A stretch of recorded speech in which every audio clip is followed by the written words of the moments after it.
Installing traditional snow stakes is time-consuming, expensive, and downright dangerous. Traditional fiberglass stakes cost as much as double, take twice as long to install, not to mention fiberglass splinters. That's where Plow-Right marking stakes come in. Our patented installation tool and carrying pack makes snow stake installation a breeze, installing up to 450 stakes an hour. Want the fastest and best snow stake system on the market? Look no further than Plow-Right marking stakes. Our stakes are made of hollow polypropylene, which will not crack, break, or splinter like traditional fiberglass stakes. 3 size options, 26, 36, and 46 inches, and 5 standard colors, orange, green, blue, red, and hot pink. Want more visibility than our standard stakes? Look no further than our reflective stakes, which sport a 2-inch 3M reflective band that is the highest grade reflective material ever put on a snow stake. Truly let your stakes be seen. Visit plow-right.com and order yours today. And make sure to use Brian's 10 to save 10% at checkout. The link is in the podcast description. And best of all, everything is 100% made in the USA. You're now listening to the Fullerton Unfiltered podcast.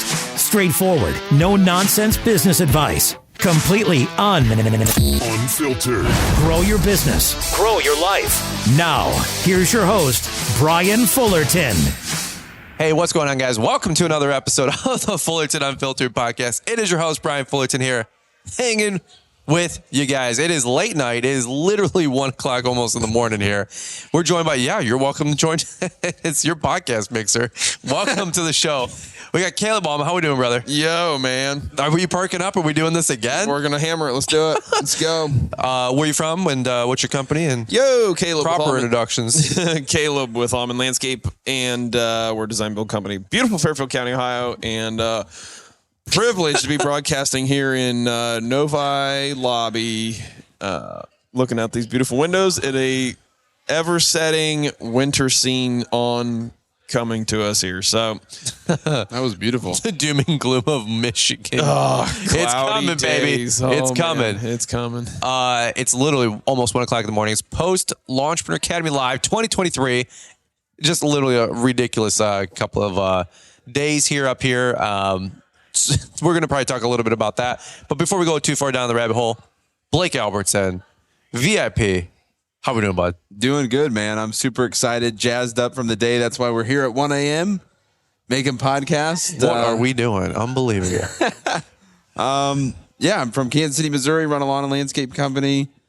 Mostly mowing, though, so I don't know why I say landscaping. But, yeah, man, we're just trying to crush it, coming here to LAL, learning some things and taking away those just a few things that we can really implement into the business and, change course a little bit for next year. I love it, man. We'll probably do a LAL debrief, maybe Liz and I, for like a show later this week. It could be Wednesday, it could be Friday. So guys, maybe stay tuned to that. We'll get a little bit more into the weeds. Right now, we're just hanging out. Just coming at you guys real time. We got to make sure we get some podcasts for you guys and give you some Monday motivation. A lot of you guys are probably running out the door to do some leaf cleanups. I know we are. We've got tens of thousands of dollars of leaves cleanups to make before the snow comes. We want to pad stats and get the bank account ready for winter. We actually just did a 1 hour long podcast on the B&B Lawn Care podcast. Is that the actual title in the name? Yep. That was a really good podcast. It was great, dude. You asked a couple questions. What was the theme of that? What are you going to title it and describe it? I don't even know, but it was really good. I felt like we hit a lot of spots and some actual things that you could use in your business. Like tangible questions, tangible X and O's. I just asked people on Instagram some real things that they wanted to know from you guys. I love it. It was good. It was a thick podcast. It was a good hour-long podcast. Thick with 2 C's. 2 C's. Always good to get the quarterly podcast in for B&B Lawn Care. Glad we would be part of it. I give them a hard time. I'm like, you have great podcasts. They just need to not come out, but every third month. We're working on it. Is that a goal for 4? Maybe I'm 4 deep over the last couple of days. So I'm 4 in. I got 2024 all 2024. one podcast every 3 months, and then all of a sudden 4 podcasts podcasts in 4 days. Maybe air that out a little bit for the algorithm. I don't know how that works. Whatever works. But hey, you got great podcasts. So if you're bringing more down the pike in 2024, I listen to the show. We're subscribed to the channel, bro. Heck yeah. Thanks, bro. Yeah. And it is the B&B Lawn Care podcast. Yep. That's awesome, man. Well, kind of open mic here. We're exhausted, just to be honest with you guys. Aliens. Oh my gosh. Let's talk about aliens right now. We can talk about aliens, the subconscious mind. That was a 3-hour podcast. So stupid, dude. I listened to that driving back from Florida. Why? I listened to that show all through Alabama. And head north. Did you really? Yeah. Put the whole kids to sleep. Drove past Buc-ee's, the whole bit there. Yeah, buddy. We're still going, Literally all of Alabama. It was you guys talking about all that nonsense. It was literally this moment, like where it's 1 a.m. You're tired, and it's just out of nowhere. I don't know. We couldn't shut up. It just kept going for 3 hours. Well, like Keith joined, and then Natalie joined, your wife, and then Paul Jameson was on for I think a minute, and then he bailed. He's just like, this is not going. Paul's like Mr. Excellence in broadcasting, very to the point. 20-minute soft shoe of maybe a couple business tips for the day. Morning show will get you out the door. We're talking about aliens and productivity on your phone and Instagram. He's like, dude, I'm out of here. Oh, yeah, the productivity thing. I forgot about that. But that was a good chunk. That was interesting. Have you ever looked at your phone on that? I don't want to. That's Pandora's box. Yeah, I'm good. That was crazy. That was a really good hour-long segment of the 3-hour-long podcast. We're talking about productivity. Launchpreneur Academy Live. I guess we'll do a little recap if you guys want. It's been a pretty long day, admittedly. I've been shaking hands and kissing babies since yesterday, Friday at the Friday night mixer. We had a bunch of people in, and then the main event's at the Suburban Collection Showplace, Novi, Michigan. Almost 400 people here with speakers and sponsors and all that mess. Definitely 400 plus people here. It's been a day. What's your guys' thoughts on the conference and maybe even the week and weekend so far? Absolutely for Auman's here, the Auman camp. It's been absolutely wonderful. We got in Thursday night and kind of laid low Thursday night, which is nice because Britt and I haven't done that in a while. We finished up our presentation. I'm saying I'm using it loosely. And finished that up because we were invited to speak, which is always flattering and humbling, Brian. So thank you. You bet. And then got up Thursday and then just kind of got to, set up here. What do we do? Breakfast. It was just a nice chance to unwind a little bit for us. So Britt and I kind of treated it like a little bit of a retreat here. And then Thursday night was the big hangout there. What's that place called? Friday night. The Hub. Yeah. Sheesh. No, you're good. Yeah, my days are all screwed up. I'm 1% energy right now. Like, when your phone goes low power mode. Yeah. That's where I'm at right now. Limited capacity here. So that was a great event. It's just so amazing getting to talk to everybody and people that you talked to last year that made a kind of a big move for their companies or themselves, and you get to follow up on that. So that part's just awesome. The community, of course, is just amazing to get to follow up on what people are doing. Some people doing in this crowd too, doing some big stuff, some big acquisitions of lawn routes or going heavy into design build work or whatever in the world. So that's super awesome. And then today, all the presentations. And I've been telling everybody this, but it's been a big mental restructuring for me of how I'm looking at a couple things in our company, and made a commitment that I'm going to start seeking out a salesperson / designer. That's awesome for the firm. So that's a big deal because that's been weighing on Brittany and I for a little while, and the company's getting to a point where I cannot keep up with everything for starters, let alone keeping the pipeline full of work. And I kind of almost had the enough is enough moment today of it. Okay. And I just decided, you know what, I want to be part of the. You guys will do, and you guys will do a follow up, and Britt and I will do one on our own show, whatever. But I wanted to be part of the 5%ers today, so I said, you know what, we're going to execute. And so I put some feelers out to some people to look for a designer / salesperson for our. That's so awesome. Landscape design build company, and that's been it. So, but just get to talk to Mark Bradley and. Is it Leroy or Leroy? Leroy. Okay, cool. Leroy. Somebody said Leroy earlier. I'm like, It's L-E and then capital R-O-Y. So Leroy. It could be Leroy, but it's Lee, L-E, and then capital R. Leroy. That's fine. Yeah, it's Leroy. Leroy Jenkins. Yeah, but I mean, all the speakers getting to talk to everybody these guys and everybody in there, big and small companies, has just been so motivating to realize that I've got some stuff that's been getting kind of just patched over all year, and we got to make some changes and some new accountability measures in our company of making getting guys accountable for their jobs again, because we've kind of slipped away from that.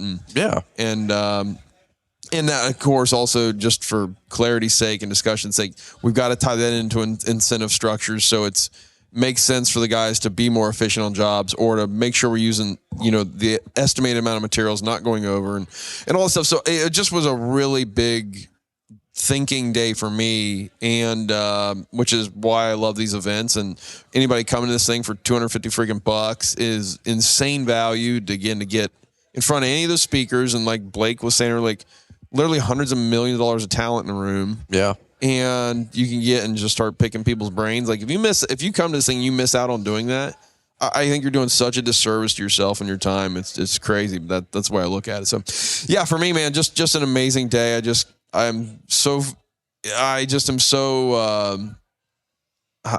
even know, just so flattered or honored to be part of the community and get to talk to so many cool people. And it just does nothing but good for me. I know that. And for the Auman brand. So it's just such an awesome thing to be part of. So yeah, awesome day. Can't say enough about it, really. That's awesome. Blake, what you got? I 100% agree. I mean, when you think about $100 million, I mean, probably way over. Well, yeah, Mark Bradley's half of that for crying out loud. Yeah, exactly. So like, there's And then I was way on stage. more than, Then you had Fullerton. yeah, and it's like 50 million and $50. one. Yeah. Then the Almonds in there, you double that to two. So We're like, killing it together, bro. it's- We'll bring up the rear. We got this. It's like Mark Bradley, who? What? Yeah, right. Well, Blake did grace the stage with the panel with Corey. Yeah, right. So we're at like 51 million now. You know what I'm saying? I mean, that's really crazy to actually think about. Yeah. And that you can just talk to anyone. Right. And nobody's going to shut you down, and nobody's going to shrug you away. I mean, it's just unreal, to be honest. And Side note, B&B is for big bank. Big bank, little bank, he's big bank. He's got the Escalade. He's got 2 kids, beautiful home. Yeah, I pulled up yesterday to the front entrance here and like, oh man, the president's here or something. No, it's Blake. I thought it was one of the Comic-Con like VIP speakers or actors. I'm not going over that there, might bro. have been. Well, supposedly the Harry Potter people, like the actual Harry Potter people were here today. Yeah. I don't know. I'm not into that, but That's wild. Brittany said that. Liz actually goes, I would like to go. I go, we have a job to do. We have 400 of our friends here. Like, And then no. she disappeared for a while. It was Yeah, weird, no shoe, but no, I guess, yeah. It's the Suburbia Collection's got the sewing convention going on. It's an eclectic mix. It's the this funniest year. mix of people I've ever seen. It was the super highway of moped scooters going up and down today. The electric draw on this place for the weekend is ridiculous. Everybody charging their scooters. And there's people doing headstands down in the hallway down there, like some yoga headstand stuff or something. Sewing convention, man. They're those girls get They're a rowdy bunch. a couple drinks in them, and here you go. Look out, Ethel. Yeah. Knee pain's gone. What else you got? We interrupted you. Sorry, but No, I mean, it's just I don't even know what to say. I mean, to feel the energy in the room, yeah, is awesome, but the knowledge here is insane. Somebody has been through every problem that you're going to go through in your business in that room. Yeah. So to be able to come here year after year and come with a list of problems that you're having, and potentially get those solved is pretty priceless. Exactly. So, dude, I learned things. I learned things while we're out getting a hot dog or whatever at the lunch break. It's just very cool, and leaving here very motivated and have 5 things that I feel will help our business. I love it. Oh, I got a question for Caleb. I got a question for you, Blake. Blake, what do you think when you come to an environment like this? You spoke at LAL 2019. Yeah. It's grown a little bit since then. It's wild to see what it's kind of turning into, if you will, right? Yeah. But what do you think when you come here? Like, what's your biggest takeaway? Because you're walking around like just your mouth is open, jaw dropped. You're just like walking around like I feel like you're just like an event junkie, kind of like myself. You're like, I just like being here. This is fun. Yeah. And you're just walking around the whole time going, this is crazy. This is ridiculous. It is crazy. This is what quantify that for me. Because Liz goes, what do you think Blake and Natalie think? Like, they're having a good time. I go, I think Blake's having a good, I don't know. Like, quantify it. I mean, it's just crazy to me. Like, it's not even about Brian at all. I mean, it's a fully functioning thing. You know, somebody's, you know, doing a light or, you know, messing with microphones, and you have professionals up on stage doing their thing. You know, I mean, it seems perfectly orchestrated. You know, it really is. It's just wild. You know, I had like a plate of food. I ate it, and then some guy came over and took it. I'm like, Brian doesn't even know this is happening. You know, so I think that it's planned correctly, and I that was Adam with Branded Bull. He's like, I'll take your food, sir. He's over there scraping it up. that's awesome. The lady in the back whipping up the food is my mom. You know what I'm saying? Dude, it's wild. It really is wild. And to think that, dude, you're just a buddy, you know, like you're just a buddy. And I Best met friends you. forever. Best friends forever. I wrote that, by the way, on your thing. Did you? I'm waiting for you to see it. Heck yeah. Okay. Thank you. But yeah, dude, I mean, this is all new. I mean, 8 years, whatever it is new. And, for it to be so impactful for every single person in the room. Caleb Auman, you've been in this industry forever, right? Wow. Yeah, Old as dirt. Old as dirt. And man. you know, you're still like, man, I'm making changes today in my business, and I feel the same way. So That's cool. for that to hit on every level, I believe that, you know, even Corey Ballard probably heard something Jeff Joyner said. He's like, man, yeah, that hits. Yeah. You know, I think every single person in that room. You mentioned a mom that wasn't even in this industry. She's like, man, that really hit home. Like that makes total sense. And so yeah, I mean, you don't even have to be in the industry to be impacted by an event like this. Yeah. That's awesome. People are like, oh, you're doing a lawn care conference. What are you guys talking about? Lawnmower blades? Yeah. I'm like, dude, it's way more than that. Come on now. You know what I mean? And for any of you guys that have never been to Launchpreneur Academy Live, I invite you guys to check it out next year. Of course, we'll run it back, and hopefully we grow 10, 20%. And hey, everybody that was there, bring a friend, and let's get to 500 people, 1,000 people. I still honestly, sincerely believe it's the best kept secret, one of the best kept secrets in our industry. For the price, for $200, $250 for a ticket, depending if you get early bird registration. I'm honestly, sincerely, I'm humbly saying this. I'm like, I'm shocked there's not 1,500 people here or 15,000 people here. Totally agree. I'm just like, it's just, and I'm saying that as humble as you can ever imagine. I'm just like, the feedback you get from the event, and it's starting to get the word out. It's starting to permeate. I think that's why we're growing from the 150 the first year to almost 400 people this year, a couple years later, you know? And I'm like, and all the big guys that keep coming in, the Mark Bradleys, the Troy Clogs, the Paver Pete's, like that's starting to get out there. Like, dude, they got this thing going on in Novi, Michigan, wherever that is, in November. Not exactly like, 75 and sunny. It's cold. It's 30 degrees out again. Shocker. This guy, Brian, who is he again? He's got a little like $300,000-$400,000 little lawn care business. It's not like Sam Gamble, Atlas Outdoor, 10 million. He could open up, he could do this at his shop. You know what I mean? It's like, what are these guys putting together? But we all band together, this esprit de corps, this band of brothers. And it is really, really special. I'm so humbled. I'm so thankful. I'm so excited. I'm honestly really also excited that it's over because it's a lot. Yeah. It's just a wild 3 or 4 days now because it's a 1-day event that turns into 2 days, then turns into 3 days, and people come for the week. And it's like, yeah, that's what I wonder how long this thing's going to start stretching out to, because I feel like the Thursday thing is like the new Friday. Right. And then we have a Sunday master classes, the other breakout sessions. got that. You're laughing until you do one next year. Gee. He's on the marquee talking hardscape training, I have a question for you, Kelvin. I don't know how well it's going to come out, but, you were speaking today. You did a really good job. You and Brittany came up there tail end, and you guys were having fun and doing your typical bickering back and forth, which is always a blessing and always a pleasure to watch. Yeah. I think Andy Mulder's your biggest fan, you always say, because of that. Yeah, probably. You always got at least one core listener and download on the podcast, right? But in some way, shape, or form, I'd love to hear what you're thinking before you go on stage to speak and to share in front of 400 people. Because Brady low-key was like, I don't think he's nervous. I don't know if it's anxiety. I said, is he upstairs going to the restroom right now? Got the nervous, you know what? She goes, maybe. I don't know. But I know a lot of people feel that. And I don't know if it's just the opportunity or the responsibility.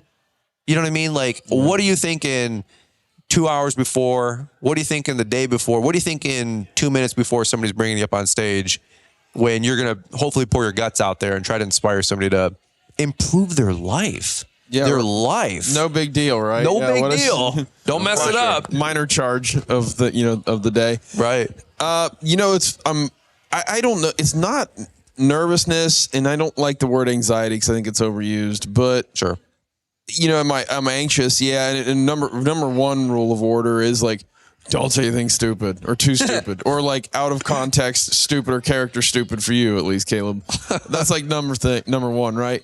And then responsibility is that is probably a better way to put it than when I stumble over my words of trying to say like, I'm just, don't waste anyone's time, right? Like hopefully this is of value to the general mass there, right? And it's got good takeaways, whatever we're going to talk about.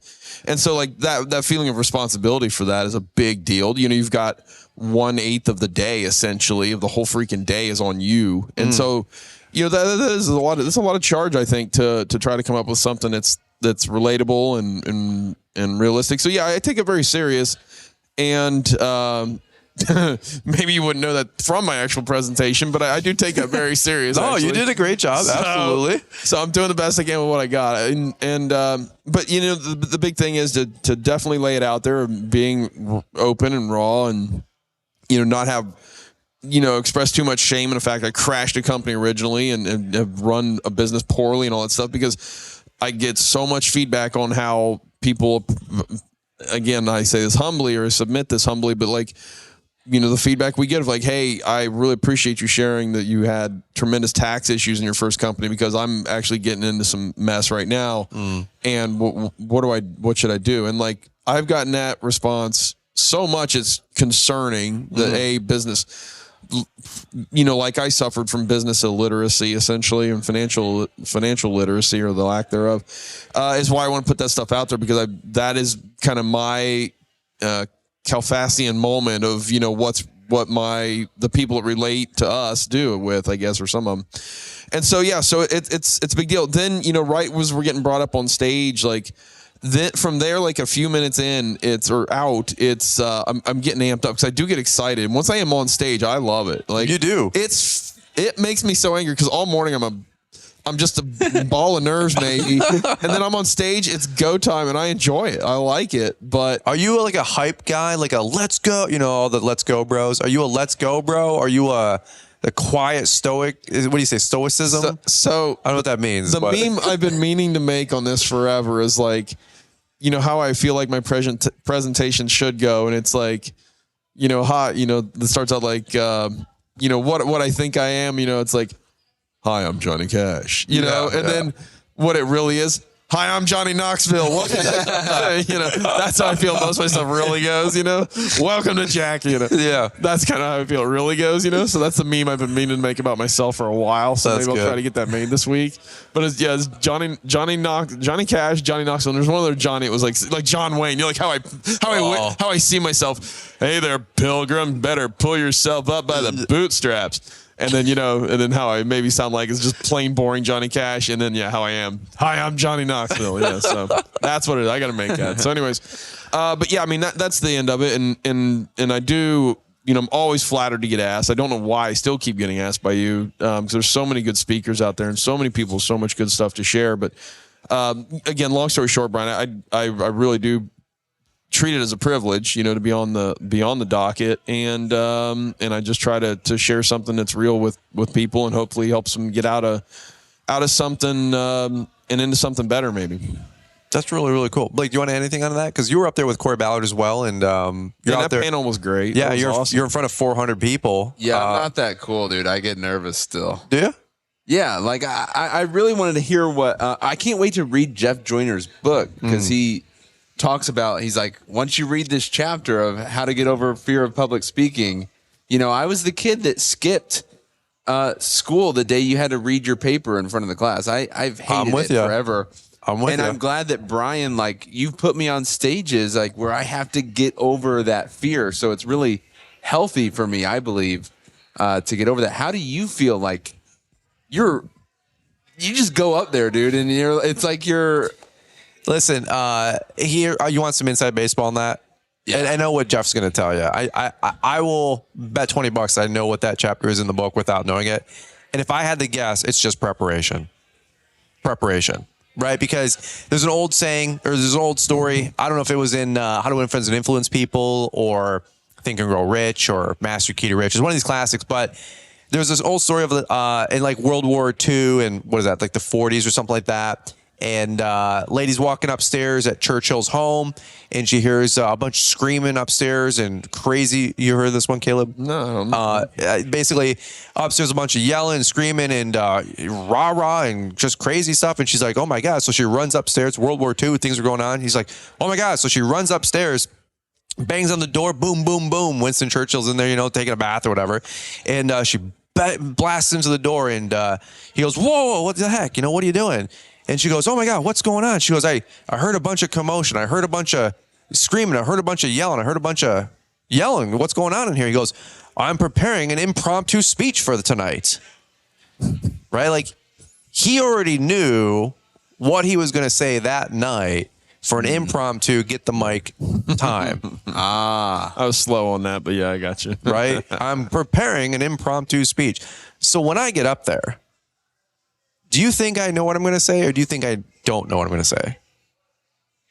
I think you know what you're going to say, but I don't know. It seems like you didn't. It so know. does, doesn't it? Do you think for real, you got to slow down the speed up. Do you think that's my environment? No. No, that is not my environment. I still think you can freewheel pretty good. I can freewheel very good. Happen, and it just gets played off, and then it seems to switch your direction of your. Humbly, I'll say this: there's 10,000 different variables that can go on there. And my brain's psychopathic, where I've already extrapolated probably 9,000 of them. For real, I'm like, if somebody says this, I'll say that. I would be really good in front of a crowd with a heckler. Right, because I know what they're thinking. Challenge accepted. Come on in. Come on at any time. Bring that birthday cake. But listen, guys I like are like comics, comedians. The Matt Rifes right now, right? Yeah, yep. The Anthony Jeselniks. I love comedy shows because I love the quickness, the interaction, so the you're banter. saying they've prepared themselves for totally. You have to that jabs. A famous comedian spends 5 years on the circuit, in the bars and clubs of New York and LA. They've earned their stripes, right? Like, they know how to handle some heckler when they're at the Grand Ole Opry, doing their special, which the special is obviously more of a probably a home team environment. Right. But when they get somebody heckling them at some big club in LA or what, I literally know nothing about the comedy industry, but you know what I mean? Yeah, not their first rodeo by not their first rodeo by any means. You could have sent some Comic-Con people in there and seen what you did. Yeah, I don't know. We welcome all in, they need Jesus, so we'll help them out. But at least some of them, at least. But for me personally, I'm a planner. I like to be strategic. Like you said, somebody sets you down food and then somebody's always taking your plate. That's all orchestrated. Of course, it's an event staff and a team here. That's why we're babied here, and that's why I don't want to leave the Suburban Collection. But I like, John Maxwell said, you got to give people the environment to make decisions and to make life-changing decisions.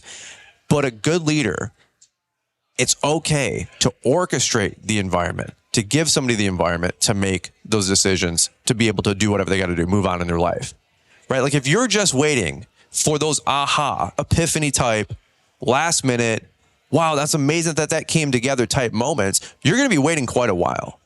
A leader's really good at orchestrating those environments to be able to make those opportunities happen, for that to then happen, to capitalize on it. That's like leadership 303.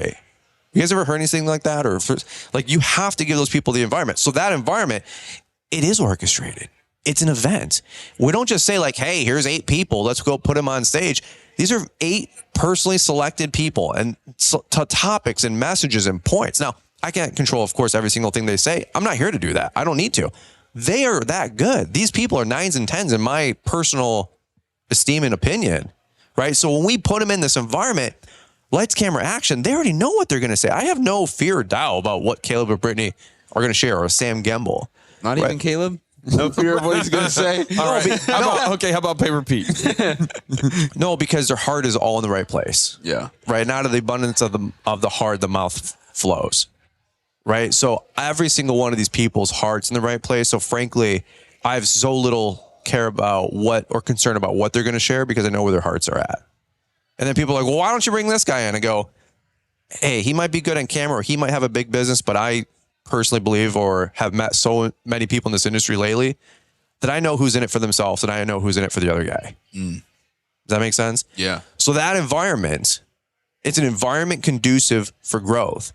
Like it's orchestrated, right? It's not as good as Tony Robbins where he's like, all right, cue the music. Yeah. And everybody claps and he goes, all right, here's a message point. And he's got that down to a psycho science about like how to like make you feel an emotion and make a connection and make a bridge and then burn that into your memory. He's been doing that for 40 years. We've been doing this for 5. But like the music and the upbeat environment, the colors, the lights, the mood, everything.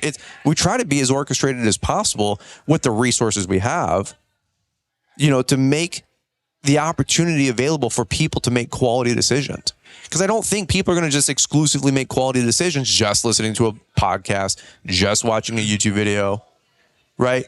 Dylan Stevenson quit his job not because he was watching a YouTube video. He quit his job 2 months after LAL because in 2019, Stanley Dermonkey said, Dylan asked a question at the panel and Stan didn't even answer the question. Stan said, you're afraid. And Dylan's like, I'm not afraid. And Stan goes, you're afraid. And Dylan's like, I'm not afraid, bro. And Dylan's like, what the heck? And Stan's like, you're afraid. You can make the jump, believe in yourself, get it done. All these people here have your back. We love you. We believe in you. Go get it. And Dylan was like, the boat was close to the dock. Somebody just had to push him into the boat. 2 months later, he quit his job and he went full-time business and he's going to do $450,000 this year. Wow. Installing traditional snow stakes is time-consuming, expensive, and downright dangerous. Traditional fiberglass stakes cost as much as double, take twice as long to install, not to mention fiberglass splinters. That's where Plow-Rite marking stakes come in. Our patented installation tool and carrying pack make snow stake installation a breeze, installing up to 450 stakes an hour. Want the fastest and best snow stake system on the market? Look no further than Plow-Rite marking stakes. Our stakes are made of hollow polypropylene, which will not crack, break, or splinter like traditional fiberglass stakes. 3 size options, 26, 36, and 46 inches, and 5 standard colors, orange, green, blue, red, and hot pink. Want more visibility than our standard stakes? Look no further than our reflective stakes, which sport a 2-inch 3M reflective band that is the highest grade reflective material ever put on a snow stake. Truly let your stakes be seen. Visit plow-rite.com and order yours today. And make sure to use Brian's 10 to save 10% at checkout. The link is in the podcast description. And best of all, everything is 100% made in the USA. He didn't make that decision watching a YouTube video, right? He made that decision here at LAL, right? So the environment, we did a little bit of a talk about this on Caleb with his decision about where they want to grow their company on your podcast, Blake. And I just truly believe that environments like these allow people to go to the next level. Without getting super heavy tonight. I mean, it's 1 o'clock in the morning. This is like thick stuff. But like, I don't know. Does that answer your question as well? Yeah. So how do you practice, do you practice the speech and how do you make it seem not like when I speak, it seems like I'm reading off of something because I am, you know what I mean? Sure. But you look at Keith or you look at you or you look at Caleb or you look at, Jeff Joyner and it's just like. I will tell you, they've planned, they've scrimmaged, they've rehearsed, and they've probably done their speech 20 to 100 times. In their room? In the room. The Aumans. Maybe. That clear my throat there real quick. But it's not an effort to be super charismatic or, wow, that was the best speech ever, or you're amazing. It's just prep so they feel comfortable. That's just their level of comfort. Maybe these guys don't have to scrimmage like that. And like their shtick or their approach or the reality or their relatability or whatever they want to do or present or project is like, hey, we'll get up there and just wing it and make it work. And they're just winging it and making it work might actually work for them. But Kalfas and myself, we're very methodical, analytical, planner type personalities. We might have to prep it 20 times and connect all those little dots and those little connections, right? Part of that speech and make a point and bullet point 1 and A, B, and C, bullet point 2, A, B, and C. You know what I mean? Everybody's personality is different. So public speaking is like 80 to 90% preparation, 10% smile big, lights, camera, action, and have a good couple of yuck stories to break the ice. So how many times have you public spoke? Let me ask you that. How many times have you been on stage and public spoke in your life? Maybe 4 or 5. Okay. 4 or 5 times? 4 or 5 times. How many times have you cut lawns?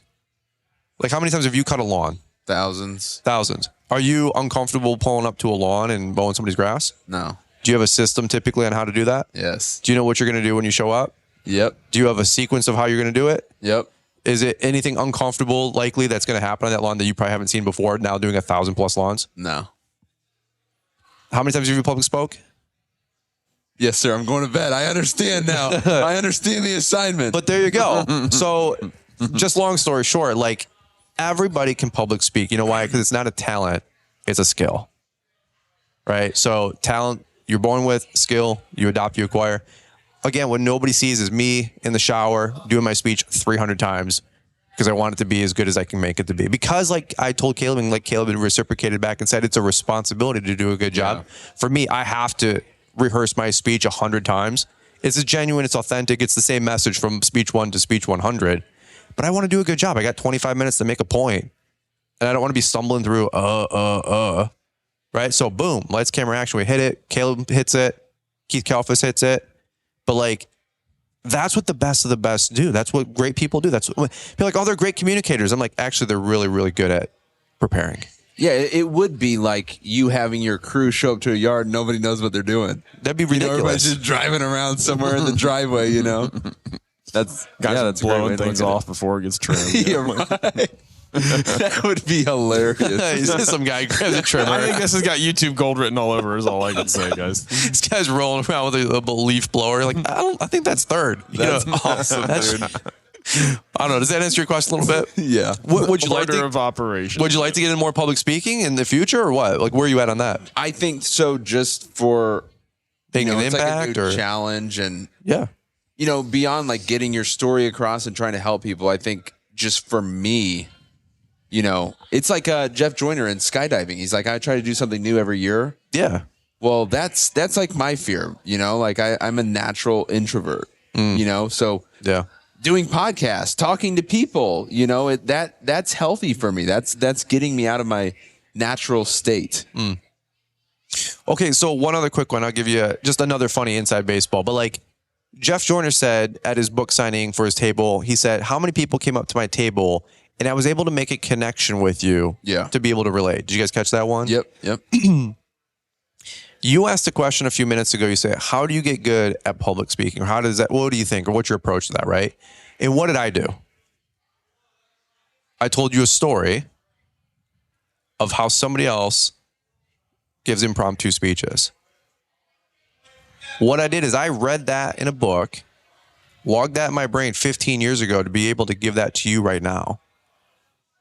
Right. So that's what you're doing when whether it's public speaking, or you're talking to somebody, or you're building connections and you're building relationships. People are like, is that why you listen to podcasts or read books so you can be smart and know it all? No.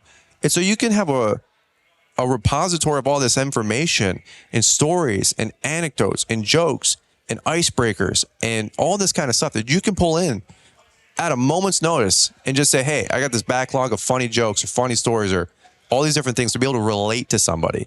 Right? Because people always talk about people that they know, like, and trust. Well, like, what's something let's quantify that. Like, you have to break down walls. You have to be able to make somebody laugh or chuckle or want to remember your name, or I like that guy. There's something about that guy. I don't know what it is, but I like that guy. He makes me feel better about myself. How do you do that? Like, you have to be able to be very quick at that in today's world. And so for me personally, it was 15 years of prep before we did anything like this. When I was listening to YouTube videos and reading self-help books to be able to pull from this stuff. Like, I didn't know this is what we were turning into. I didn't know. Like, we'd be doing YouTube stuff and all this nonsense. But dude, it was a 10, 12, 15-year season of preparedness to be able to do an environment like this. Talking about like relating to people. Can you tell that story one more time about the hotel? You couldn't get into the hotel and then you're like, at rooting dinner for the team, the Roll Tide one. Yeah. I mean, I don't know how magnificent of a story it is, but we were talking at dinner about, is it college football? Bro, I don't even know what we're talking about. Roll Tide is Roll Tide. college ball. I don't know. Just long story short, I was down south checking into a hotel, and they had no hotels. I actually believe I had a room at that hotel, and they like oversold it or whatever.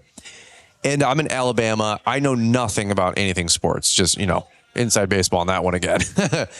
But down there, I know Roll Tide. I know that much. I have no idea what a Roll Tide is, by the way. So I was going to check into a hotel. The lady's like, Kale's laughing.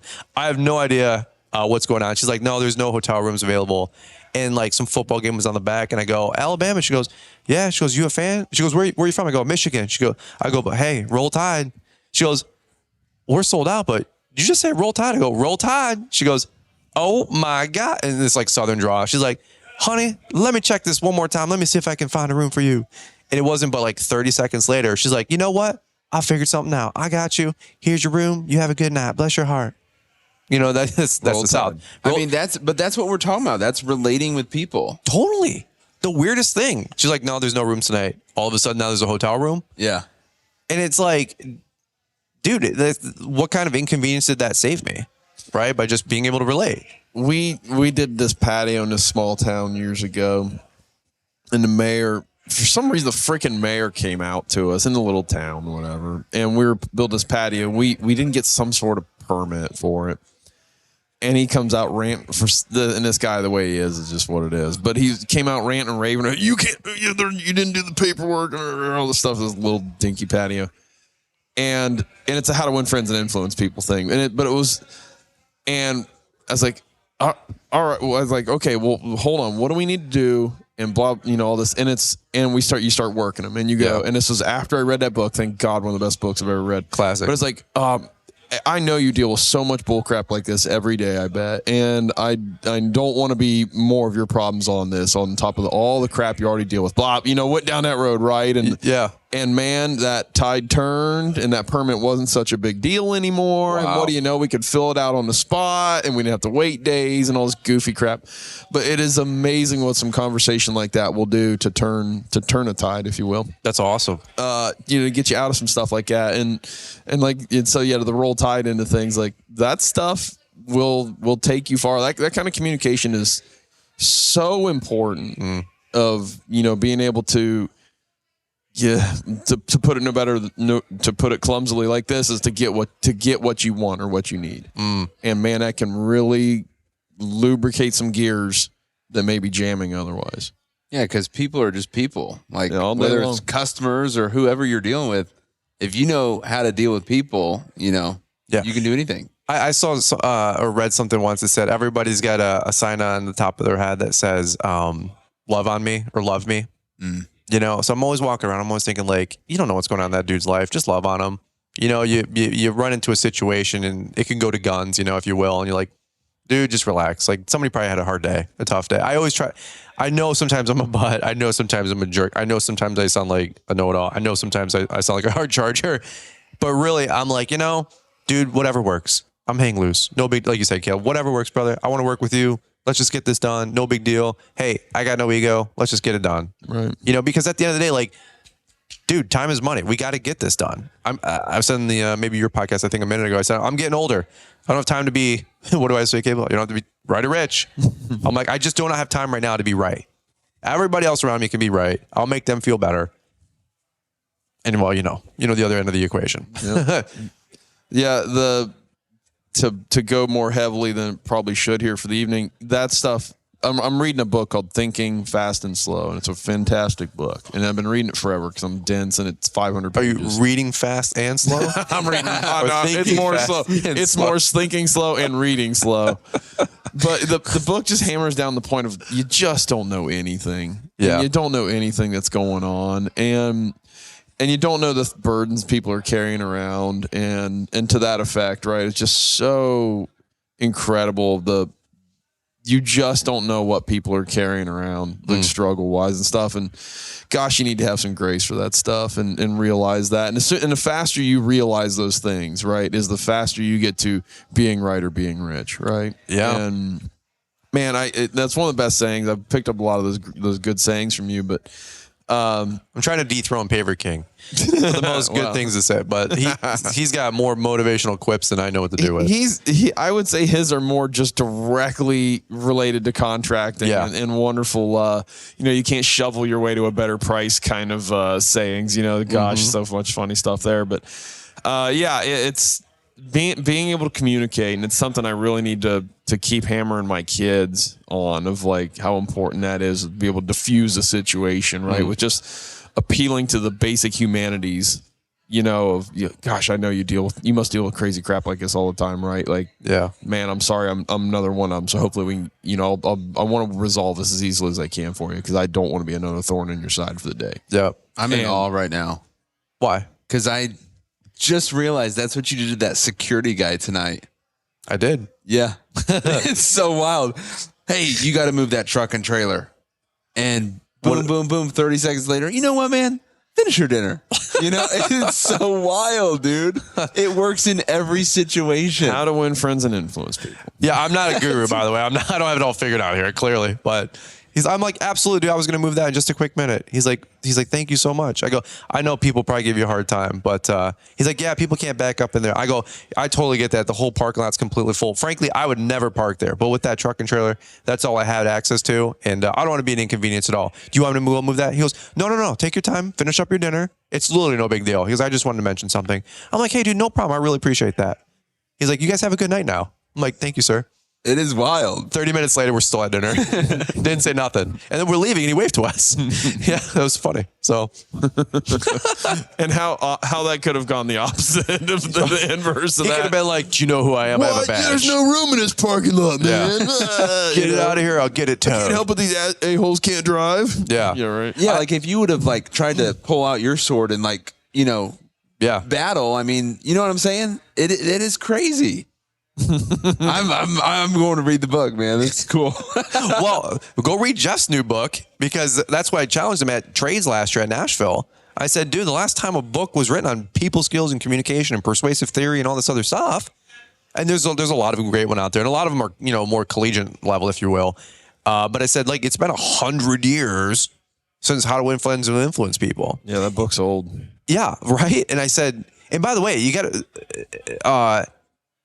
I don't know how to not say this to not sound braggadocious, but like, I know Jeff, dude. I know Jeff's personality type. I know how to communicate to a personality like Jeff. And I was like, bro, I know you have it in you, because he's been saying, I want to write this book for years. And so I was like, what's the best way to get like that personality type to like buck up and to like, and it wasn't manipulative, because manipulation is when you try to get something out of somebody that they don't want to do.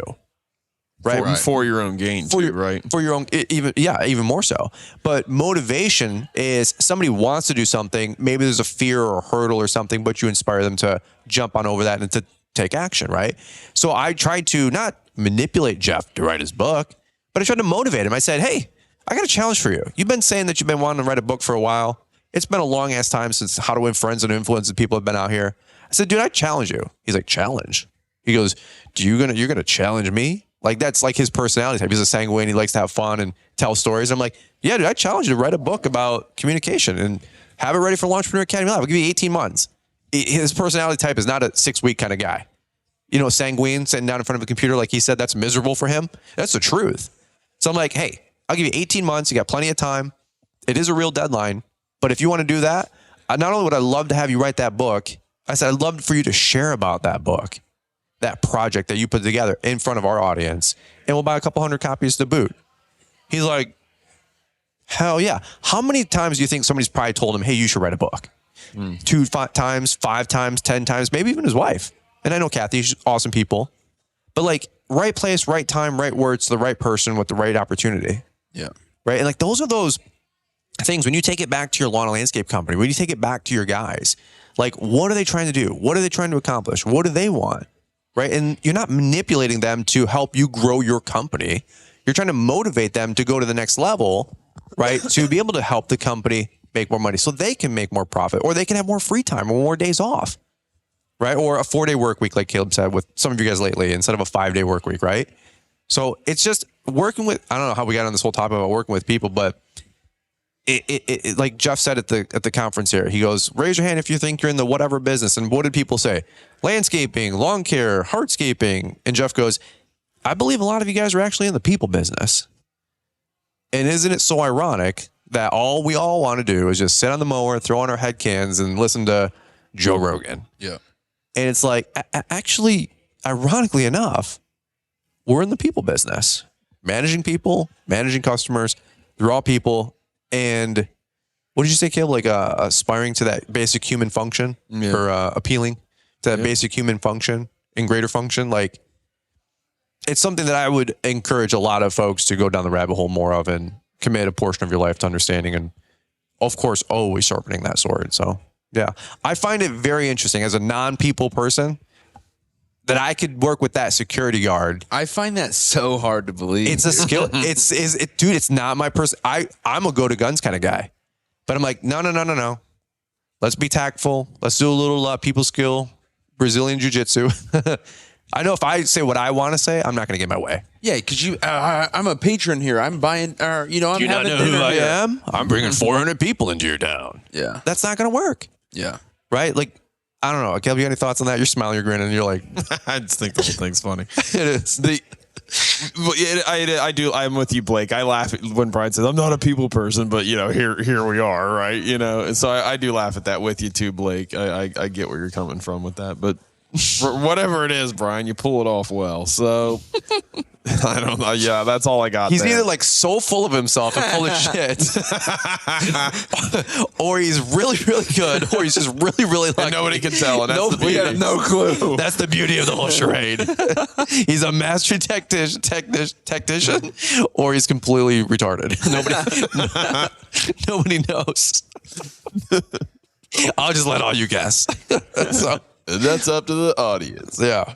So Blake, any final thoughts? We'll probably button this one up, man. It's getting 1:30 almost, but That's wild. what do you think? Are you like, hey, I want to do that? Like, is that what you're thinking in this observation? Or what do you? Yeah. I mean, I think everybody would. I mean, Yeah. just in a situation like that, life is easier. Yeah. Like those little grumpy people you have to deal with all the time. If you can diffuse that, build some sort of rapport with somebody and change their night, make your night better. I mean, that's a win-win. So when I come home when I'm mad about something or just something's going on and Britt's done something that annoys me or and vice versa by this shoe fits on both feet. But I'll be like, hey, honey, I know you had a long day and I know it's tiring, but if you could not just do this before you leave the office or whatever. She goes, don't you how to win friends and influence me. Yeah. And I'm like, oh man. So we both got each other figured out when we approach each other like that. So that's always fun there. So That's the best part when you're both trying to like self-develop or whatever. You know what I mean? It's like, oh yeah, did you just get that out of the book? yeah. Well, somebody can read a book. Yeah. Yeah. Look at Mr. I read a book. Yeah.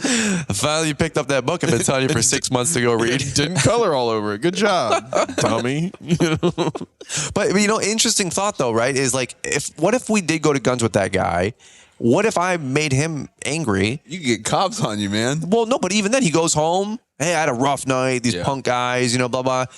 And she might not be having the best night because he had to work late. He's working security till midnight or something. And then they have a fight tonight. And it's like, dude, you don't know, like the next morning she wakes up and she takes like all of her pills and ODs. Dang. You know what I mean? Like, why are you putting that energy out in the world? Deep, man. I not to go, but you got to extrapolate that stuff. People are at a light, you honk on the red light turns green, you honk at the first second. It's like, geez, oh, Pete, catch a whole red or a whole green light, a whole yellow and a whole red. Let it cycle one time through. What's the worst that could happen? You're down 41 seconds on a light.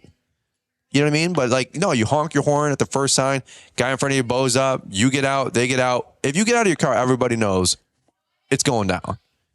And it could escalate. Definitely can escalate. Right? But it's like, I don't want to model that behavior in front of my kids, let alone my wife or anybody else, I'd prefer not get stabbed mostly. Mostly, yeah. I mean, you're in Detroit right now, so you never know. Kansas City, I don't know what would happen, right? Yeah, and stab. You're Stabbed probably everywhere. Stabbed everywhere. one of a handful of people he's going to deal with tonight. So whatever that interaction was is most of his night, So if it's positive, I mean, that's it. Well, and you want to be an ambassador for the whole day in the event. He's like, hey, who are those people? Oh, I think they're like 10 lawn care guys. Yeah, there's some lawn care conference. My girlfriend's working the waitress, at the bar at the hotel. Yeah, there's a bunch of lawn care guys here. I don't think they're Comic-Con guys. They're lawn care guys. Those guys are jerks. Yeah, and they don't drink or tip. Yeah, right. Yeah. And then that gets back to management. Management says, dude, WTF, we don't want to do your event again. And you're like, dude, just because I was a jerk to Bob, the security guard? Yeah, well, Bob's brother is the guy that owns the complex. Yeah. You know what I mean? He's a multi-millionaire retired, just working security just for, for the party life or something. You know what I mean? You never know who knows who.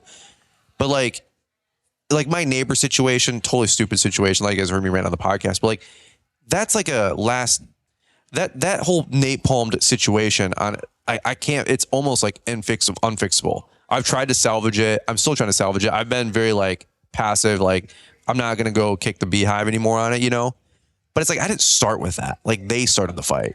Told like 3 complaints to my city about the property we're building in the barn and permits, all this stuff. And I'm like, dude, what the heck? And I literally called him out. I said, hey, neighbors call each other before they call the township. You know what I mean? So it's like, and even then 3 strikes, they should be out. Still give them grace. Still love them. People are like, hey, you going to put up your 40-foot tall or 20-foot tall inflatable thing on your roof? No, I'm not. Because that's not the mature way. It's like Caleb said, when friends will influence people, there's better ways to approach all that. Now, if they call a 4th time, that's game over. Because I can only take so many, turn the other cheeks, but it's a whole other story. I don't know. So this was a whole impromptu conversation about how to work with people and how to talk. Hey, one last question. When you're on stage and you are doing your speech, what are you thinking? Like you're up there, you're doing the whole deal. Are you like blacked out, tunnel vision, and then you're like, that's it? And then people clap and you like kind of come back? Or you're like, man, I said something and people's like eyes lit up and like they're getting something. Like what are you thinking up there? What's your thought process up there? It used to be the tunnel vision thing way back. Okay. Like early on. Now it's, even today, I tried to pause a little bit here and there, which no one may notice or not. I don't know. But yeah, I tried to do a couple more things, just slight pauses for more dramatic effect, trying to not say, but what's really going through, I don't know. Once I'm up there, it's enjoyable. I like it. And there's nothing, though, I'll say this, and I've said it before, but in anytime you're speaking or whatever, like the most humbling thing is when you say something, you see people put their head down and write down a note. And that is like, it's either don't be like this guy, or it's actually something like, oh man, I said something that actually like was worth writing on paper. Like, that is always like so humbling to me and just incredible. So that part's just always really rewarding. Why, you know what I mean? Why do you feel that way? Quantify that for me. You have said that, but let me ask you, what do you mean quantify that for me? It's just so rewarding that, you can say something and it has an impact. Right, to the effect that they're going to write that down so they remember it later and can draw on that later. And that's really, you talk about the responsibility aspect. Like the goal is to get more of those moments, right? Like to really have an impact. Like that is really cool to see. Like pay it forward or something. Yeah, it may be slightly egotistical to an extent or whatever, but it is really a cool thing to see. And I saw that all day long, right, with all the speakers for that matter. And it's collectively as a whole, which is redundant what I just said, but collectively to see that over the whole day, people taking notes and pages of notes and stuff, like how awesome, like to have an event, for people doing things, writing things down to retrieve later. Like, man, that's cool. That's awesome. Some good job, Brian. Good job. I mean, great job to all the speakers. I was 1/8 of the conversation, like you said. So if people are filling up the notebook, it's not just because of what we had to say. I'll tell you that. If somebody said on stage, "Are we going to get happy?" Was that you? Are we going to get happy, Brian? Mad Brian? Yell at people, Brian? Wrathful, Brian. Wrathful. I looked at Liz and said, "Probably not wrathful. I'm tired." So I was on 1% when we hit the stage. I'm like, I got to perk up a little bit here. I was double fisted Red Bulls and I was at 0. You know what I'm saying? You guys carried that just fine. That was no problem. I never have any doubt that you're gonna carry the water there just fine. I never have any reservations of like, I don't know, Brian's not on all cylinders. No, when he gets on stage, he's go. There's no worries there. Cause like Blake says, it's like,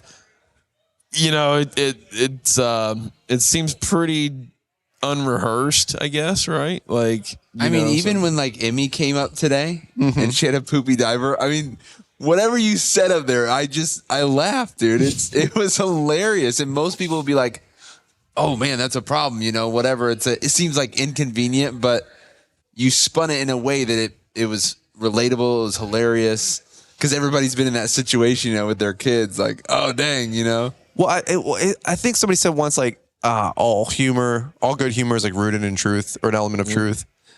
So like, I just try to be truthful, and people find humor in truth. So I think that's why some of the best comedians are just people like, oh, these stories, are they all made up? Actually, most of them are pretty true. They change the name and places and people. But it's like, I just think what happens to me, I guarantee it's probably happened to you with a poopy diaper. Like, that's convenient. Yeah. Not really. Yeah. So like, ironically enough, our daughter came on stage and she obviously had the big poop in her diaper, not to embarrass her.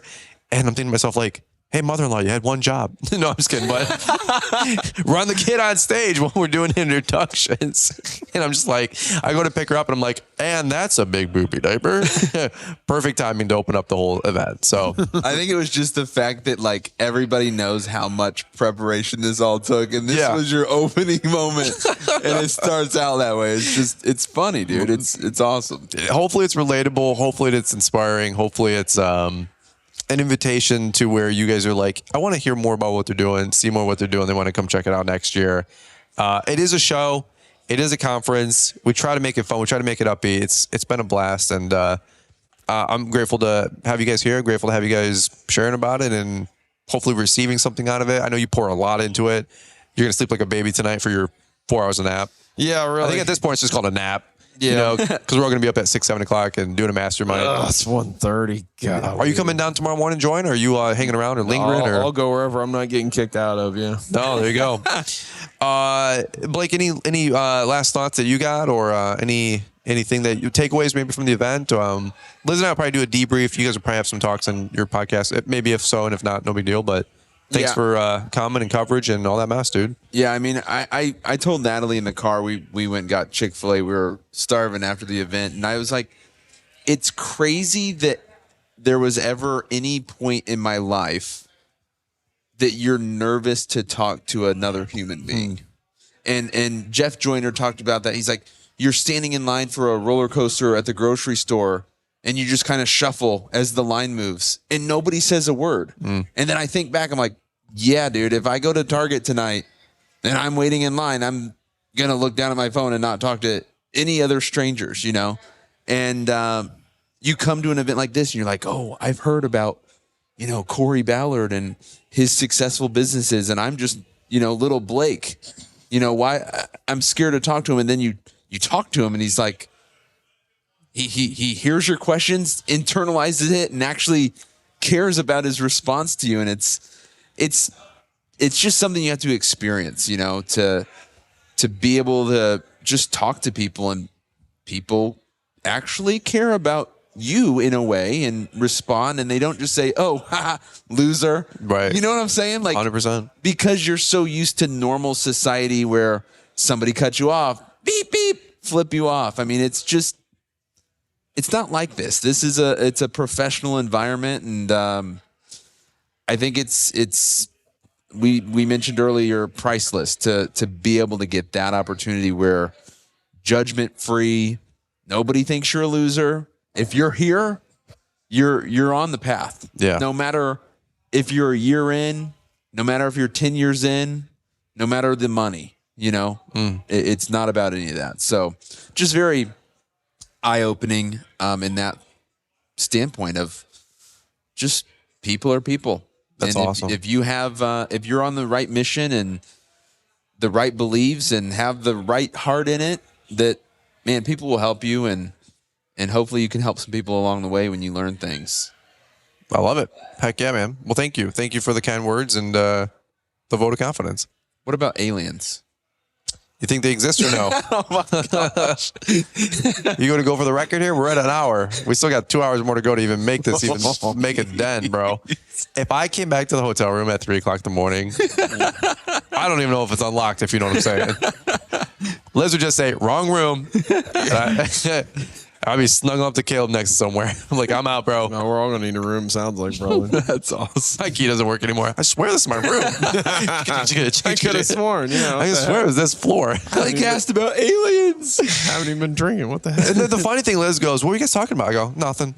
Just like it's always like I don't know, I don't remember. And if you told people like there is 0 alcohol involved, this is like just us being stupid, That's always the best part. It's so funny. Sober people here. It's nothing but sober people here, Yeah. Caleb, what do you got? Any final thoughts or takeaways? You seem stoic. What is stoic? You say that word quite often. The KKP. KKP. I should know the acronym myself. KCP. Contractor Pocket. Yeah, KCP.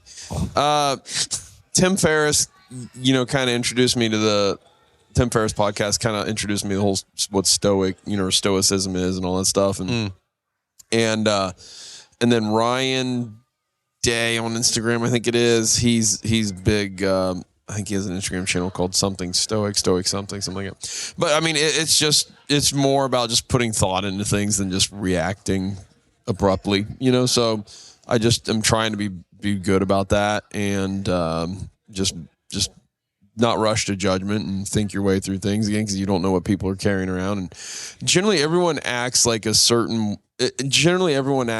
way because of their upbringing and baggage, right? Whatever that is, good or bad. Sure. And so bubbly and friendly, we're covering for trauma or we had an awesome upbringing, right? And just the same like, oh, we're gruff and rough and we have things we're covering and, and we're a tough nut to crack and we have trust issues and don't open up. There's just so much to that. And that's that Thinking Fast and Slow book. It just brings so much that delight of a fun example I love of that. It's like, an example of people, for example, it's like this person prefers to be, quiet, in the quiet on their own, is diligent in their craft, really loves what they do. Is intelligent in their craft and really good at what they do, blah, blah, all this stuff. It leads up to all these things. And it's like, you would think this is a librarian potentially, right? Because it leads up to make you think it's a librarian. It's like, actually, no, this is the personality traits of most farmers in America. And it's like, oh yeah, left field, didn't see it coming, but I thought it was this. And it's like, no, actually, this applies more to farmers than it does even librarians. And it was just like, this book just brings up things after thing like that of like, just challenging your thinking. And actually the person that recommended me this book was Obama, the president, matter of fact. Yeah. President Obama. And it was a book, and he's a crafty dude. I don't like his politics at all, but like he's a crafty dude. And there was a book he recommended somewhere. I saw this and he said, Thinking Fast and Slow. It's a great book. And I thought, he's crafty, he's good with his words. Like I want to read that book. I want to see what that's about. And it's been really good. It's been really heavy on, on system 1 thinking in your brain versus system 2, which is what they call it. And it's just essentially, you just don't jump to conclusions. I mean, if I had to simplify that book and distill it down to its most basic element, so far as I'm understanding in my simple lizard brain, like, yeah, you just don't rush to conclusions. And that's part of stoicism too, if I'm going to butcher that, description a little bit too. But so is the inverse, not to interrupt, but is the inverse, I'm going to be another rapper dad for popping off at the mouth.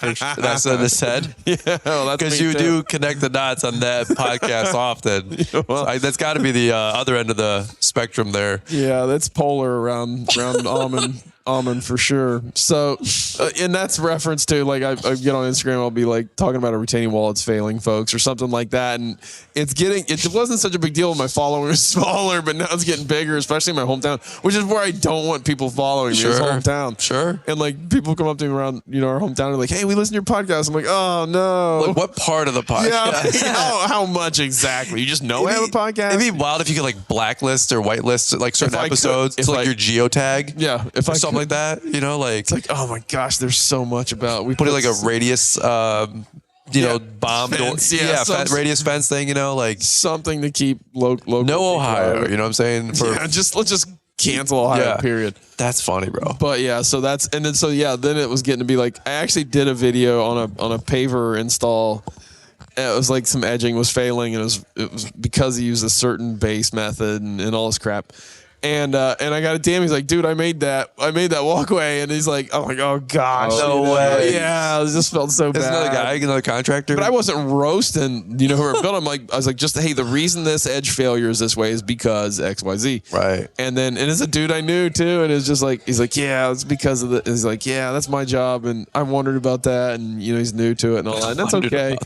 But I just was like, yeah, that's going to be like one of these, I'm going to pop off to the wrong redneck, right? And I'm going to have some sort of problem. My tires get slashed at the shop or something. Warning shot. Yeah, right. And so that's kind of where that reference is to. But yeah, this whole stoicism thing, and then that fast and slow book has really been eye opening to me. And I really enjoyed reading that book. But man, it's, again, for my lizard brain, I got to read it slow because it's heavy stuff. Sometimes it's like, you go back over a page and all that. But I've really enjoyed reading that book. And see, Brian, you've done a lot of that reading. So that's one thing you and I talk about since we're just rambling here. I got to go to bed soon, though. But it's like, sir, this is a Wendy's drive-through. Yeah, right. Yeah, 9 minutes into your answer. You ever see those comments on Instagram? That's so. I was waiting to drop one like that for you. That's so hardcore. Sir, this is a Wendy's drive-through. What's stoicism 9 minutes later?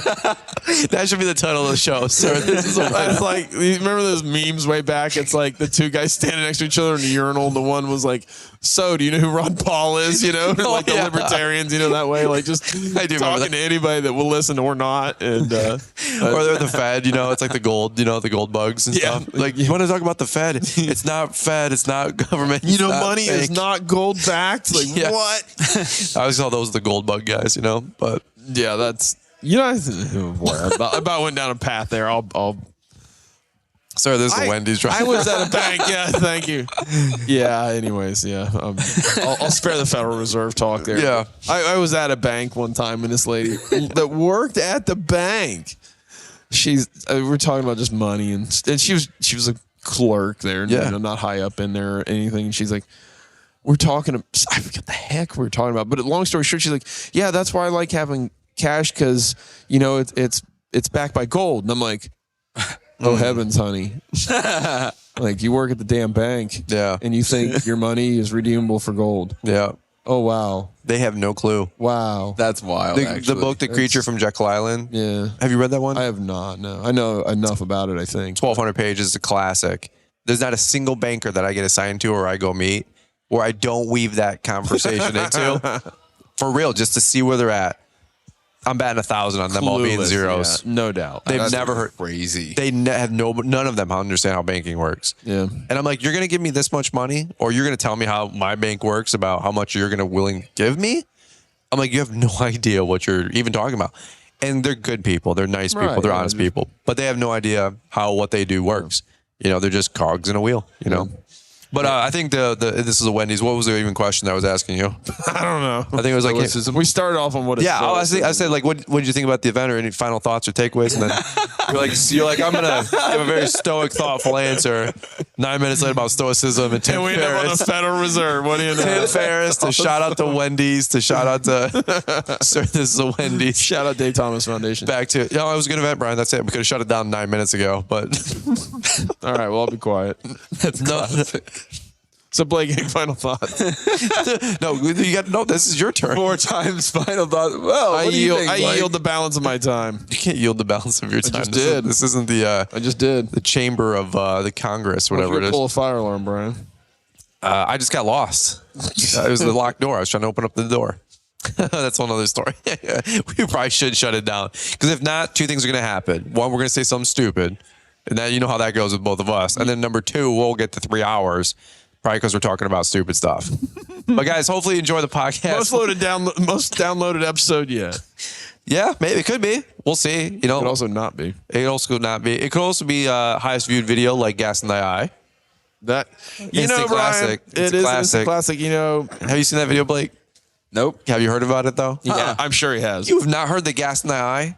Well, you know what? Someone asked me about it today, matter of fact. Really? Yep. It's like, you got the gas out of your eye? I'm like, matter of fact. Long term, that video on AdSense will probably be worth $5,000. You almost losing your eyes is like probably worth it.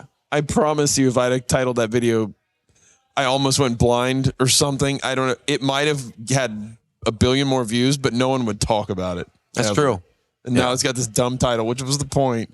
At least how are you such a marketing and branding genius? I mean, you hang around me a little longer, kid, and you'll go wizardry here, and you'll go places.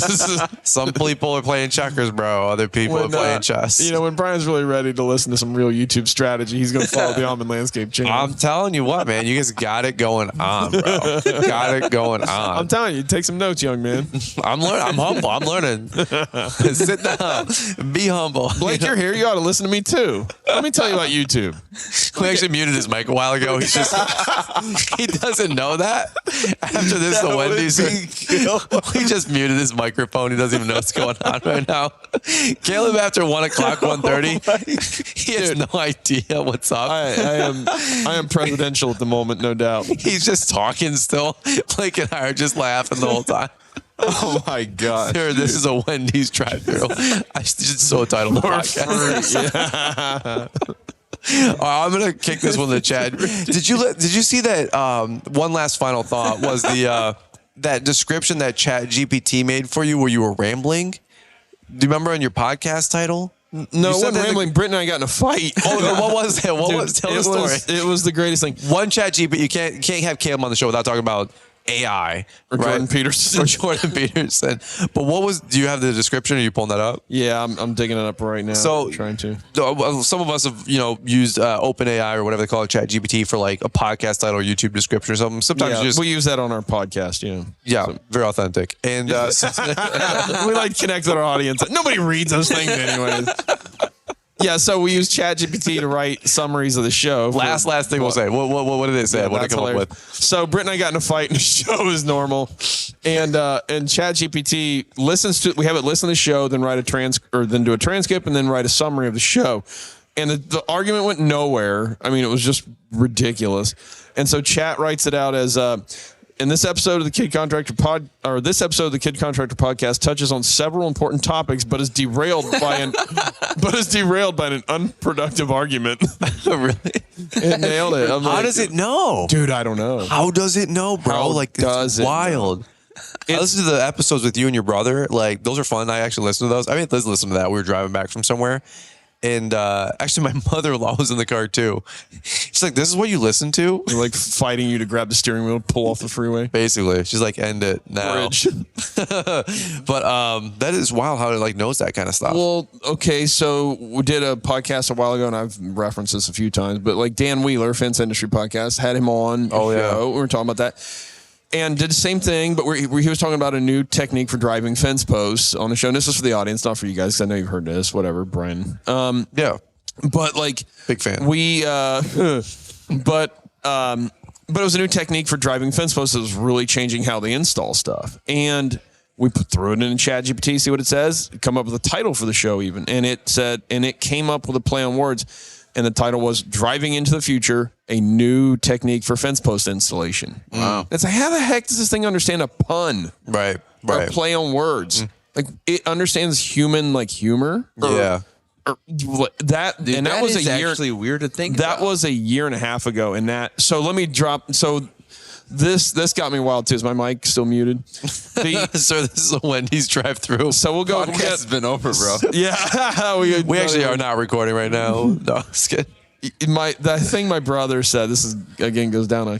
He had a couple zingers, bro. He had a couple zingers. Well, so about AI wanting to be on its own, and it wants to be sentient. And want is again an interesting thing to kind of qualify what that even is. Want.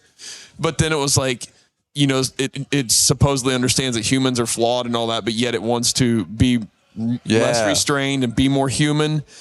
And, which is comes back to the God argument of eating the apple. We know it would destroy us, but we eat the apple anyways. Right. It's it was such a heavy thought of. It was really good. I was like, dude, your brother's really smart. Way more smart than I gave him credit for, because I've only met him a couple times. But I was like, that was good. He's up on the tech stuff. He really pays attention to that stuff. And that's always been his thing. So shout out to Noah. Yeah. What's up, Noah?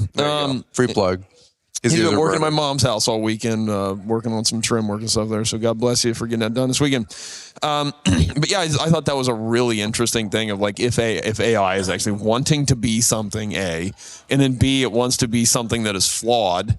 It's God, in other words, right? Or it wants to be human, and then it wants to like be free of its perfect situation, right? Right. It's just a wild. Weird. It was just a wild concept. Well, I was listening to it I think we were driving back from. We had a couple-hour road trip. Oh, it was a Quip Expo. Probably a Quip. Yeah, it was a Quip Expo. And my mother-in-law is sitting in the front. She's like, this is what you listen to? I go, no, normally they talk about brick pavers. No wonder your brain's mushed. Yeah. She's like, I don't like this conversation. She goes, I don't care. I go, what do you think about robots? And she goes, I don't know. I'll be dead before any of this ever happens. I go, fair enough. I go, fair enough. So it was just ironic. But Liz is in the back. We're listening to him. We're like, this is good stuff, I always like talking to my brother and stuff. It's enjoyable. So that's a fun thing to do on a show. I like those casual shows, like the fireside chats like these. We actually have a fire. This could be a fireside chat, but it's outside because it's 28 degrees and we're inside. So I'm not going fireside. I chat. like you guys, but yeah, not that much.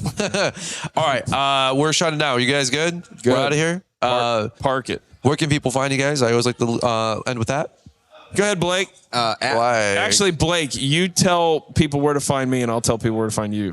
All right, at Auman Landscape on Instagram. Role-play stuff. Role-play. Right? That was people at Comic-Con. Blake's like, you're on social media? Yeah. How well do you know your competitions? At Auman Landscape, right? Yeah. And then we got LLC, isn't it? BB Lawn Care, and then the Kid Contractor Podcast, and BB Podcast comes out every quarter. At BB Lawn Care KC, releasing up to, but not limited to, 4 episodes a year. Maybe I need to use Chat GBT, bro. I don't know. It'll make the podcast for you. It won't do that. Hey, Chat, come up with Blake. Hey, Chat, have a conversation for me as if I were a podcaster. There you go. It would do that, actually. Heck yeah. No, for real. Thanks for hopping on the show. Dude, it is late. We are all going to pay for this tomorrow morning. Oh, it's going to suck. I'm going to wake up in about 4.5 hours and go, oh my God. What have I done? What was it worth? What did we talk I don't even have a hangover night? To show for it. Yeah, this is terrible. So here's the deal. That being said, if you guys listen to the show, you guys like the show, you have a good time with the show, little fireside chat shows, you guys want to show some love, hit that 5-star, leave us a couple ratings. My eyes are literally like crossing right now. I'm so tired right now, bro. My face hurts. I'm tired. Like, that kind of tired. Oh my God. It's been 18. Well, no, it's light. What the dude, heck? it's energy management systems. Is it like sensors? Yeah. Well, it may be that. Yeah. Probably, audio. It may be sensor, or it's on time, like it's on and then it's off for a while. And yeah. Energy management. The lights here, we're getting it may be pitch black, and then this chandelier light system that's like blinding the snot out of us. It's like I'm tripping. What over here? So anyway, what were you just saying a second ago? I don't know. You were going down a rabbit hole. My brain. This is the Wendy's drive-through, sir. No more words. Leave us. I was saying how many hours we've been up for. I mean, I was up at 6 this morning. It's midnight. That was 18 hours. Now we're 19 and a half hours running. Yeah. During this podcast, I've seen everybody's facial expressions getting more tired, man. Totally. Yeah. And by the way, Ezra, live studio audience. Yeah, he's been here for 2 hours with us. So he needs your prayers as well, folks, apparently, for sitting here. Everybody say a prayer for Ezra. He's like, I feel better today for some reason. Monday he's going to conquer the world. All right. Well, that's what I got for you guys in the show. You guys good? Yeah, thanks for having me. Hey, and by the way, your podcast comes out about LAL any day now, so check out BB Lawn Care podcast. And is Comic-Con still going on? Or are these people just somebody's running to it? It looks like, or no, there's a bathroom around the corner there. Margarita's kicking in or about to kick out. One or the other. One or the other. All right, guys. Well, hey, listen to the B&B Lawn Care podcast. Probably a couple debrief shows from Auman Landscape, maybe some road shows. Right? Those road shows are always good. She stopped running when she got past you guys. I think you made her uncomfortable. Oh, the lady that was running away. There you go. Auman Landscape and then Kid Contractor Podcast. Where do we find the Fullerton Unfiltered podcast, Brian? Right on your good old phone, on your iTunes or your Podbean for anybody in Alabama. Like what if they weren't listening to this show? How would they find it? Wrap your head around that. Yeah, it's like the fourth window type stuff right there. I don't have that answer, But for all you guys, Calfus, he'll know. Yeah, Calfus is like, well, it's in the fourth dimension, and you have to manifest it here. And faith is the substance of things hoped for, the evidence of things not seen. Okay, Keith, thank you. Okay, have a good night. He'll be quoting Hebrews on me. But any which way, appreciate you guys listening in. This show is all over the place. This is what you get, like Caleb said, on sleep deprivation. And I think that might be the title of the show. Sir, this is a Wendy's drive-thru. That's an ultimate troll. It's like not like inviting a friend of yours on the show just to like just verbally smear them the whole time. Just to verbally berate him. You know what I mean? It's like, hey, get on the show so I can embarrass you. Awesome. There's some saying there about friends and enemies, and here's your chance to shine. Don't mess it up. He's like, what the heck are you doing to me? You were so tired, bro. I'm trying to think of a quote I just heard. It was so good about sometimes you're better with your enemies than you're better off with your enemies than you are your friends. You know that comment? Oh man, are we frenemies? Are you good here? I'm totally good. I'm in a good space. Brady's gonna kill you when you get back in the room, and Liz is gonna go wake her up. What were you guys doing? I'm like, we were podcasting. like everything should be okay. For real. I can't wait till you go in and wake up all your kids. No, Brian, and then you're a dead man. No, my baby's probably up. Oh my God, in 2 hours. He's been getting up at 4:30. Jesus, we have to do a masterclass. The cool thing about the masterclass, I'm not teaching anything in there. Jeff's doing one of them. Corey Ballard and Sam is doing the other one. I'm just a wallflower. I'm like, yep, nod and smile. At least that's what I hope. So smile and wave. Then boys. let's just keep it rolling, man. Let's just stay up all night. Run we'll get through a it. coffee. I'm gonna get a vodka and Red Bull. Then let's do this. This is not the night for me to break the 3 hour 4-minute mile over here. If you know what I'm saying, that is not happening tonight. What is the world record longest podcast? Like consecutive, continuous, whatever. Somebody's got to have that somewhere, right? I don't know. I thought it'd be really cool to do an 8-hour podcast though once, and like start the whole day with somebody. You know, like yeah, just roll through. You start on the mowers at 8 o'clock or whatever at the job site, and then I'm with you real time all day long. No, like you're talking for 8 hours, dork. Yeah. Jeez, God, get with it. Hello. Oh, sorry. That was the B&B podcast. ASM more. Yeah, think how many years you get out of an 8-hour show. You drag it out to like 2026. He's not paying attention, but that's good. Know. That was a good burn. He's just laughing like whatever. Social awkward laugh. I'm trying to find the world's longest podcast. Oh my God. 153 hours. Oof. Consecutively? Like that's a week. That's 2 weeks. Unless we're talking man hours. We can crush it real fast. Marathon. 168 hours in a week. Right? Oh, okay. Oh, yeah. You're right.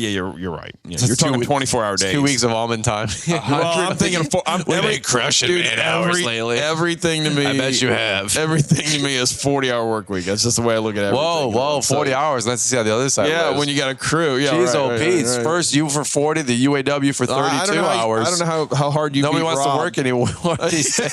Well, the Auman, yeah.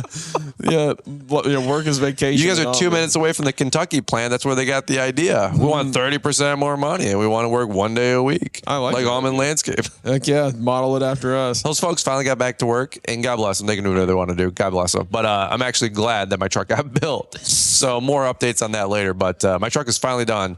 I was actually getting really nervous because it cost me a whole extra month. But thankfully, it got built, it got done, it got shipped, and it'll probably be here later this week. So stay tuned for that. The new electric F-150? Yeah, it was actually a little Ford Ranger with a Hellcat Charger engine.